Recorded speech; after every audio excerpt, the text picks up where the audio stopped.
Muy buenas noches, mis queridos hermanos y hermanas en Cristo. La paz de Dios sea con todos ustedes.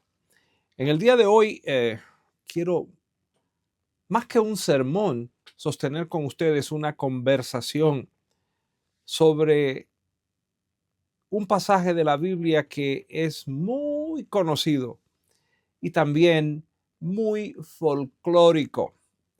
Se trata del pasaje de Génesis capítulo 11, versículos del 1 al 9. ¿Lo recuerdan? Trata sobre el proyecto o la Torre de Babel, donde la humanidad, según dice el texto, siendo una, hablaba una sola lengua en toda la tierra. Vamos a ver qué nos dice. Pero antes de eso, yo quiero asegurar algunas cosas. Quienes vivimos en tierras extrañas, conocemos mejor que nadie lo miserable que se siente uno al no poderse comunicar efectivamente. Cuánta impotencia y cuánta rabia nos da a veces el no poder hablar con fluidez el idioma extraño de donde vivimos. ¿Y por qué no? Hasta nos avergonzamos al no poder pronunciar correctamente ciertos términos, por lo que nos vemos forzados a veces hasta permanecer callados. Hermanos, el lenguaje humano es una virtud, es un don con el que el Creador nos hace distintos a todas las demás especies de la creación. Por el lenguaje podemos hablar con Dios y con nuestro prójimo, con nuestros semejantes. Por medio del idioma o la lengua, Dios se revela igualmente con el ser humano en una especie de revelación especial. Sin lenguaje no habría ciertamente comunicación. Y aunque el lenguaje no necesariamente tenga que ser hablado, oral, fonético, también está demostrado que todos los seres vivos poseen algún tipo de lenguaje, entre comillas, con el cual se comunican unos con otros. Por ejemplo, dos casos muy conocidos, el de las ballenas que con ciertos sonidos se comunican cientos de kilómetros o millas debajo del mar, al igual que los delfines. El idioma o el lenguaje humano también es una gran paradoja y hasta un misterio por el que Dios interviene en la historia humana. Mediante el lenguaje vemos a Dios obrando en momentos cumbres de la narrativa o de la historia bíblica, ¿cierto? Hoy vamos a abordar uno de esos grandes momentos en que Dios interviene en la historia del ser humano por medio o a causa del lenguaje. Génesis 11, 1 al 9 nos habla de ese evento o incidente. Y dice la palabra de Dios en el capítulo 11 según de Génesis, que tenía entonces toda la tierra una sola lengua y unas mismas palabras. Y aconteció que cuando salieron de oriente, hallaron una llanura en la tierra de Sinar y se establecieron allí. Hasta allí llegaron. Y se dijeron unos a otros, vamos, hagamos ladrillo y cozámoslos con fuego. y les sirvió el ladrillo en lugar de piedra y el asfalto en lugar de mezcla. Y dijeron: vamos, edifiquémonos una ciudad y una torre cuya cúspide llegue al cielo, y hagámonos un nombre, por si fuéramos esparcidos sobre la faz de toda la tierra. Y descendió el Señor para ver la ciudad y la torre que edificaban los hijos de los hombres. Y dijo el Señor: he aquí el pueblo es uno, y todos estos tienen un solo lenguaje, y han comenzado la obra, y nada les hará desistir ahora de lo que han pensado hacer. Ahora pues, descendamos y confundamos allí su lengua, para que ninguno entienda el habla de su compañero. Así los esparció el Señor desde allí sobre la faz de la tierra, y dejaron de edificar la ciudad.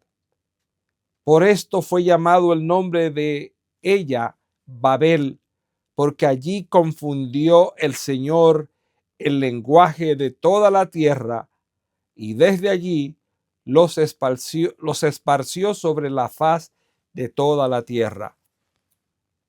Palabra del Señor. ¿Qué tienen o tiene este pasaje que manifiesta o para manifestar a la iglesia o a la comunidad cristiana?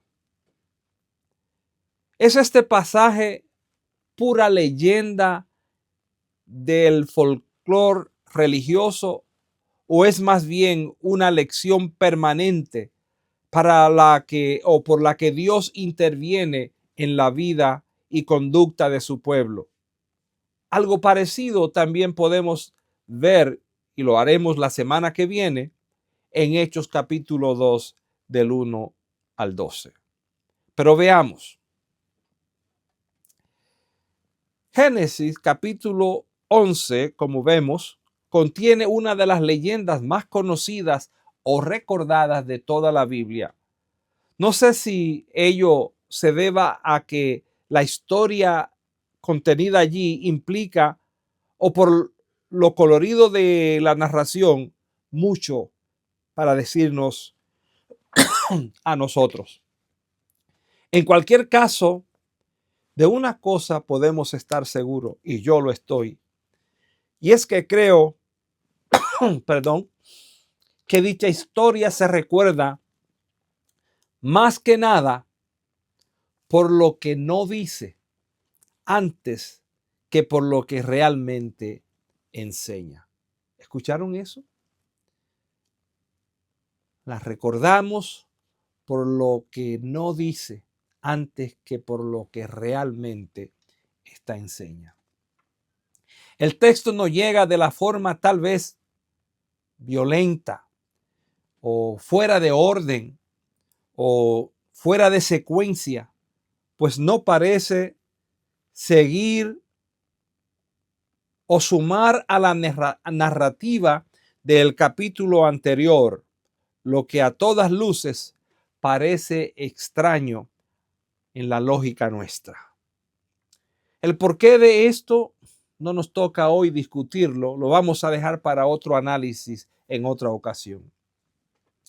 La historia que nos ocupa comienza diciendo que en ese entonces, cito palabras textuales, en ese entonces había una sola lengua en toda la humanidad, que la raza humana en consecuencia era una y que al emigrar al oriente, ésta encontró un lugar ideal donde estimó que debían allí permanecer y debían construirse una ciudad con una impresionante torre que llegase hasta el cielo, lo que en su conjunto debería crearle como consecuencia un nombre, es decir, una imagen respetable y evitando así ser esparcidos por toda la tierra, pensaban esta gente. Aquí de pronto encontramos una pata floja en esta historia. No se puede entender la fama a no ser con respecto a alguien más. Pues así como se construye un castillo en tierra de nadie, o más bien no se construye un castillo en tierra de nadie, en un desierto, tampoco se puede admirar lo que desconocemos. Es lógico. A eso, un proyecto así se le llamaría en el negocio de real estate un elefante blanco. ¿Qué propósito serviría un nombre o la fama por sí solos, fuera de un contexto o de una referencia donde se enmarque? El proyecto de construcción que encontramos en Génesis a simple vista parece estar compuesto de buenas intenciones, como tener o sentirse seguro, tener un prestigio, una imagen, una unidad de criterios y de voluntades, también de autoestima legítima, al igual que identidad grupal e individual.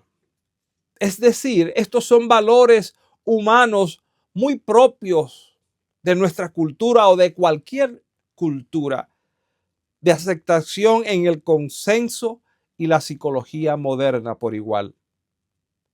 ¿Y qué no decir del individualismo o la independencia de carácter cuando estos son elevados a una virtud antes que una flojera moral? Y volviendo al texto de Génesis,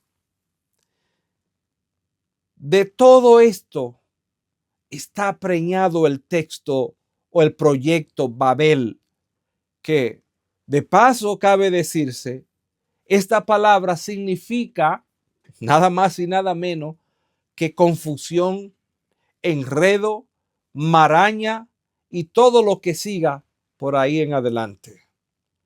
Así lo vemos en los versículos 8 y 9. Pero una cosa decimos a menudo los dominicanos, una cosa piensa el burro y otra quien lo apareja, quien lo monta. Este texto dice que un día Dios decidió intervenir en ese empeño o proyecto de construcción que estaba a todas luces plagado de buenas intenciones. Estaba lleno de buenas intenciones. Y en cuanto a lo de buenas intenciones, entre comillas, decía uno de los personajes de una novela de la televisión venezolana de los años antes de Chávez, que de buenas intenciones está lleno el infierno. Algo muy similar a lo que enseña John Wesley en su sermón muy famoso titulado El casi cristiano. Ahora, vamos a ver qué nos dice de nuevo los versículos 5 al 7. Dice que descendió el Señor para ver la ciudad y la torre que allí edificaban los hijos de los hombres. Y dijo el Señor, he aquí el pueblo es uno y todos tienen un solo lenguaje y han comenzado la obra y nada les hará desistir ahora que lo han pensado hacer. Ahora pues, descendamos y confundamos allí su lengua para que ninguno entienda el habla de sus compañeros.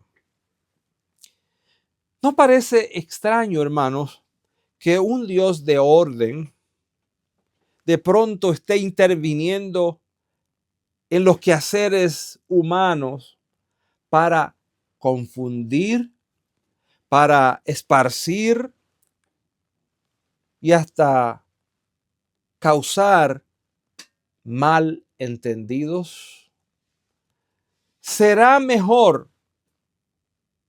dice otra versión, será mejor que bajemos a confundir su idioma para que ya no se entiendan entre ellos mismos.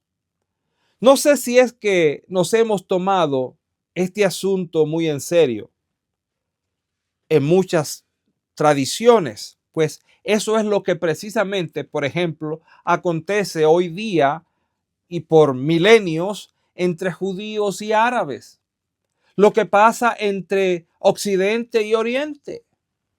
No nos comunicamos, tenemos problemas para entendernos los unos a los otros. Al fin y al cabo, el ser humano suele coger o arrancar el rábano por las hojas, casi siempre y muy a menudo. Y esto es precisamente lo que puede acontecernos si una vez más tomamos el pasaje de Génesis por el lado o el modo equivocado. La historia de Génesis no habla de un pueblo en particular, sino de toda la raza humana, entiéndase, toda la tierra en primer lugar. Y podemos entonces concluir, en segundo lugar, que el texto no ofrece razón alguna que nos haga suponer que el esfuerzo de construcción como el visto sea de hecho pernicioso. No, creo más bien que el esfuerzo allí narrado valía la pena en verdad.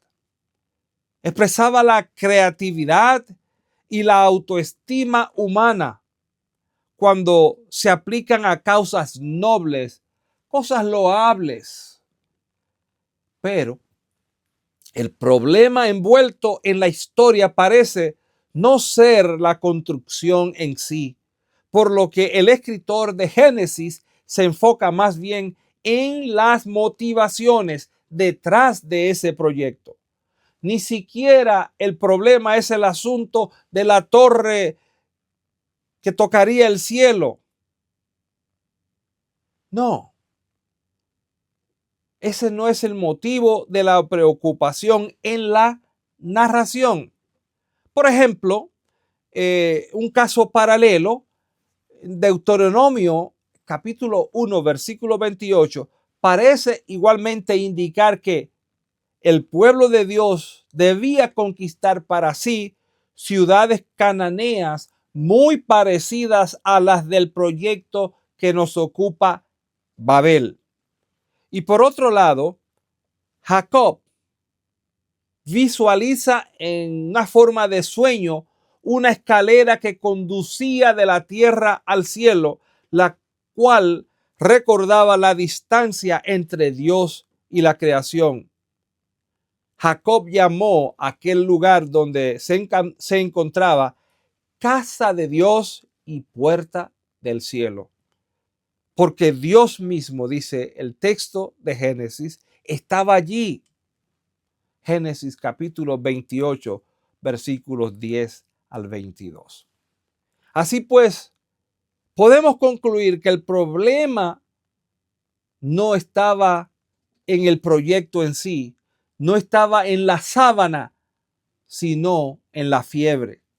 Lo que el pernicioso proyecto o lo pernicioso del proyecto era el propósito ulterior. Lo que buscaban era su motivación, y entiéndase como el propósito ulterior o su motivación, cosas como el orgullo, culto al ego. De este modo, decían ellos, nos haremos un nombre, seremos famosos y evitaremos ser dispersados por toda la tierra. Legítimo. Afirman los ingenieros del proyecto. Esto, como concluyen algunos exégetas, podría entenderse como un intento autónomo, independiente, egoísta de forma egoísta de asegurarse un futuro.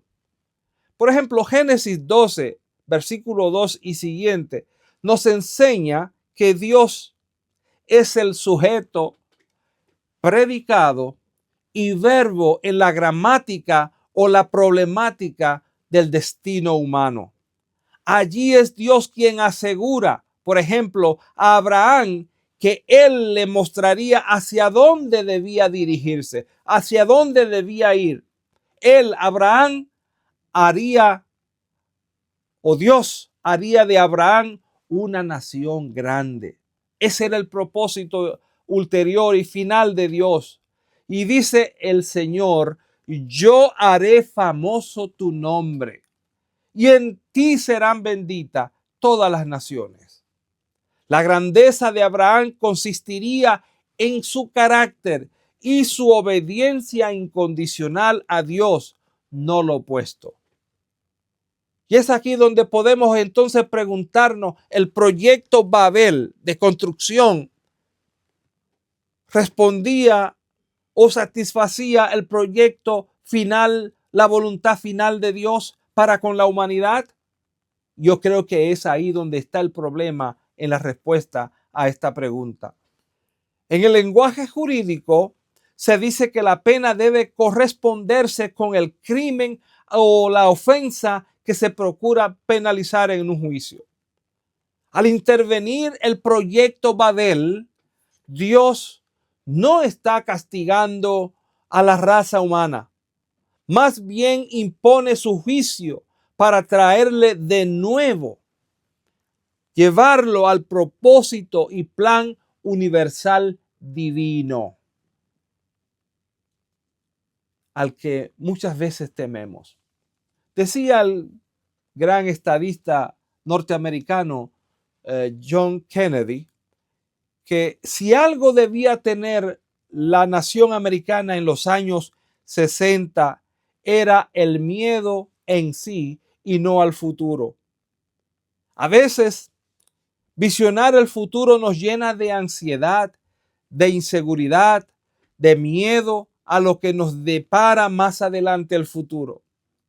Entonces, el miedo se nos vuelve autodestructivo, nos hace vulnerables, lo que precisamente hace que el interés propio nuestro se vuelva contra nuestros propios fines, los más preciados. Y en esas circunstancias es cuando Dios debe intervenir para poner las cosas en su debida perspectiva o en orden. El proyecto Babel era un intento de asegurar el futuro. Allí los hombres, los hijos de los hombres, dice el texto, procuraban la fama y la fortuna como una comunidad unificada. Pensaban como un solo hombre, pero esa unidad y ese propósito estaba o los aislaría del resto del mundo y por tanto su motivación contravenía el mandato divino que encontramos en Génesis capítulo 1 versículo 28, donde Dios le dice al ser humano: sean fructíferos, sean prósperos y multiplíquense, llenen la tierra. ¿Correspondía el proyecto Babel a ese mandato? Y según este texto, el propio desarrollo de la creación depende de la actividad o de la conducta humana. Y así dice el doctor Terence Freiham en su comentario bíblico sobre Génesis. Una actitud de autopreservación a expensas del resto de la comunidad es un acto egoísta a todas luces, que pone en riesgo el plan y la voluntad divina. No importa cuán bien interesado o motivado sea. Y esto tiene aplicación tanto a nivel personal como a nivel colectivo, como comunidad de Dios, al igual que como individuos. Piénsenlo. Tomemos esto en mente, en consideración.